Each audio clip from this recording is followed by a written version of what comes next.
Celebration खालामनाय जाखो? दिनै भारत हादोरनि सुबुंखान्थि सान रिपाब्लिक डे आरो महात्मा गान्धीनि दैदेननायाव भारत उदांस्रिनि थाखाय जि गणतान्त्रिक अहिंसा सोमावसारनाय आरो गासै भारतारिफोरनि सोमावसारनायनि गेजेरजों भारतआ उदांस्रि मोन्दोंमोन 1947 मायथाइनि 15 आगस्टआव आरो बिनि उनाव 1950 मायथाइनि 26 जानुवारि बे 26 जानुवारियाव भारत हादरखौ मोनसे गणतान्त्रिक देश हिसाबै रिपाब्लिक माने नेशन हिसाबै बेखौ फोसावनाय जायो डेम'क्रेटिक नेशन हिसाबै दा गणतन्त्रआव सुबुंनि जि मोनसे राइट्स आरो बे हादोरनि नोगोरारिफोरनि बेयाव जौगानाय गोग्लैसोनाय सोबख'जानाय नासयजानाय गासैबो केटेगरिया इकुवेल राइट्स मोननांगौ इकुवेलि जौगानांगौ बे इकुवेलिटिनि बाथ्राखौ नोजोर बोनानै संबिधान रनसायगिरि मानगोनां भीमराव आम्बेडकार बिथाङा सासे दलित केटेगरिनि सुबुंमोन नाथाय बिथाङा सासे महान आदर्शनि महान व्यक्तित्वनि आरो खोब गोथौ मेलेमनि सुबुंमोन जायनि थाखाय भारतनि जि संबिधान संबिजितखौ कनस्टिटिउसनखौ बिथाङा गासैनिबो मोनसे मोनथाय आरो अधिकारखौ लानानै जेराव नोङो सेड्युल ट्राइब सेड्युल कास्ट आरो गुबुन गुबुन गोग्लैसोनाय हारिफोरनि बेकवार्ड क्लासनि मोनथायखौबो लानानै बिथाङा लिरनानै गालांदों दिनैनि बे रिपाब्लिक डेआव आङो गासै बर' रायजो राजा बड'लेण्ड ओनसोलनि आसामनि आरो भारतनि गासै नोगोरारिफोरनिसिम गोसो गोरबोनि हामलायनायखौ आङो दुलाराय बर' फरायसा आफादनि जाहाथे बावहरबाय आरो जोङो आगानसे बे जारिमिनारि जि मोनसे सान बेखौ जोङो आवगायबावबाय फैबाय थानाय समाव जोंनि हादराव जोंनि ओनसोलाव जोङो संबिधानाव होनाय जायफोर अधिकार दङ मोनथाय दङ सोलोंथाइ रांखान्थि समाज बेबस्था जोंनि हा हुनि आरो जोंनि राजनितिक जि संबिधानिक जि अधिकारफोर दङ बेखौ जोङो मोनफुंनायाव जोङो थारैनो जाफुंसार जागोन आरो सरकारा जोंनो जेरैबायदि जोंखौ होनांगौ बा जोंनो जेरैबायदि अधिकारफोरखौ मोनफुंहोनांगौ बिनि बेलायाव जाहाथे नोजोर होगोन आरो बे बिथिङाव दुलाराय बर' फरायसा आफादाबो सरकारखौ जेब्लाबो जोङो नारसिनलांबाय थागोन जोङो प्रयजन जायोबा जों सावरायगोन प्रयजन जायोबा जोङो बिथांमोनखौ प्रेसार बिल्डिं खालायगोन दा गुबै बाथ्राया जाहैबाय जे गणतान्त्रिक जि सान बे सानजों लोब्बा लाखिनानै दिनै दुलाराय बर' फरायसा आफादनि 55थि जि बोसोरसालिया जुथुम्मा बे जुथुम्मानि थावनियावनो बड'लेण्ड फोथाराव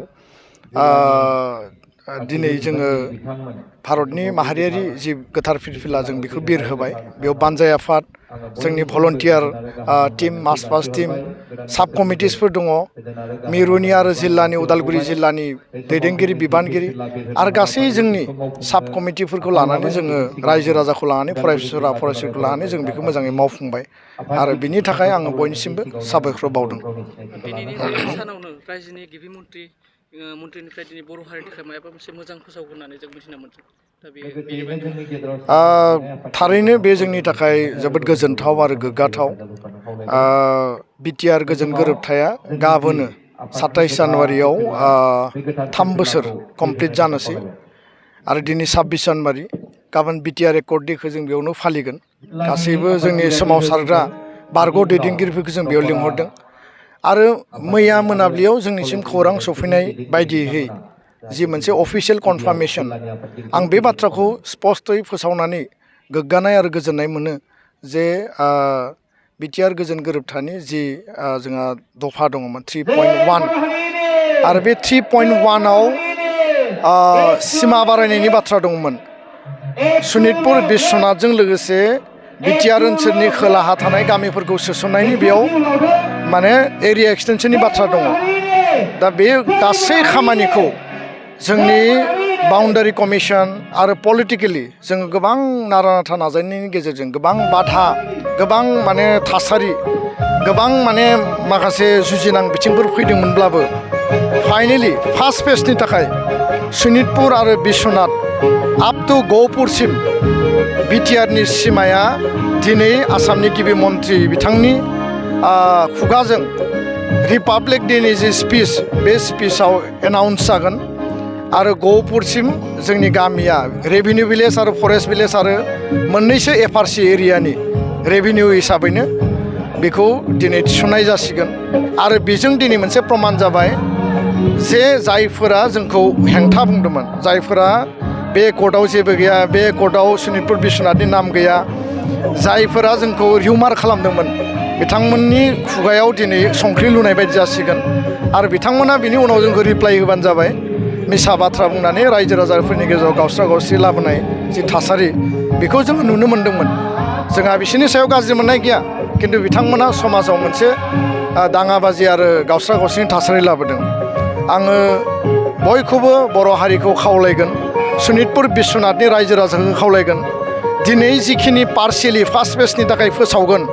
बेजोंनो दुलाराय बर' फरायसा आफादा गोजोननानै थानाय नङा जोङो दाबि खालामो जे माखासे बाधा माखासे थासारि माखासे परिबेसखौ नेवसिनानै फार्स्ट फेज दिनै फोसावगोन नाथाय सेकेन्ड फेजखौ सरकारा बुंदों फेब्रुवारि दाननि माने मार्च दाननि 31 थारिखनि सिगांनो बिथांमोना मावफुंनानै होगोन होननानै दा बेखायनो जोंहा एफआरसि एरियायाव रेभिनिउ एरियायाव जायफोर गामिया थालांगोन बिथांमोना उननि जि सेकेन्ड फेजनि फोसावनाय बे लिस्टआव फैनायनि थाखाय जों गासैबो बिथिंनि हाबा मावगोन रायजो राजायाबो हाबा मावनांगोन सनितपुर बिश्वनाथनि आनसलिक आरो जिल्लाफ्राबो हाबा मावनांगोन दा बेखायनो बेखौ लानानै जोंनि गेजेराव गोनो गोथो जोंनि गेजेराव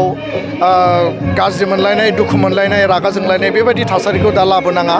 बे जास्ट मोनसे फार्स्ट फेजनि मोनसे पेकेज सेकेन्ड फेजनि पेकेजआ बिराद गिदिर जानो थांगासिनो दङ आरो बेखायनो जोंनिया हाबासै बा जोंनि ओनसोला जायासै बेबादि नङा माने मोनसे फेजखौ जों हगारहरबाय मोनसे फेजखौ जोङो लानो थांगासिनो दङ दा बेखायनो आङो बयखौबो धैर्य हमनो खावलायबाय आं स्पेसियेलि आसामनि गिबि मन्थ्रि बिथांखौ दुलाराय बर' फरायसा आफादनि जानानै बर' रायजो राजानि जानानै रोजा रोजा साबायखर बावदों बिटिआरनि मानगोनां चिफ प्रमद बर' बिथांखौ आङो रोजा रोजा साबायखर बावदों दुलाराय बर' फरायसा आफादनि मिरुनि गासै आंनि मावथि बिबानगिरिफोरखौ मेंनो रोङै हाबा मावनानै दिनै मोनसे साक्सेसफुल प्रमान होफैनो हानायनि थाखाय आं साबायखर बावदों खारन बियो बिएससिआव सम्भब जायाखैमोन बिटिसिआव सम्भब जायाखैमोन आरो जायखौ असम्भब होननानै रिउमार खालामदोंमोन नेगेटिभ मोनसे कमेन्ट होदोंमोन दिनै बेखौ जों प्रमान खालामबाय बियो सम्भब आरो जोंनि ओनसोला बिटिआरनि सिबा दिनै एमसिएलए एम बा बिटिआर प्रसासना संकसनिफ्राय गहपुरनि सिमुलुगुरि खाथिसिम दिनै गुवारै फोलाव जाबाय आरो बेजों लोगोसे जोंनि थांना थानाया बांसिन रोखा जाबाय आं बे बाथ्राखौसो रोखायै बुंनो नागिरदों नोंथाङा सानाय सुनाय बेरामनि जेंनायाव गोग्लैदों नामा जुदि नोंथाङा सानाय सुनाय दंब्ला जिंगासिनांगौ गैया चिरां जिल्लानि बेंटल गेट साफागुरियाव दायो एसआइ निउर' थेरापि सेन्टार दंसै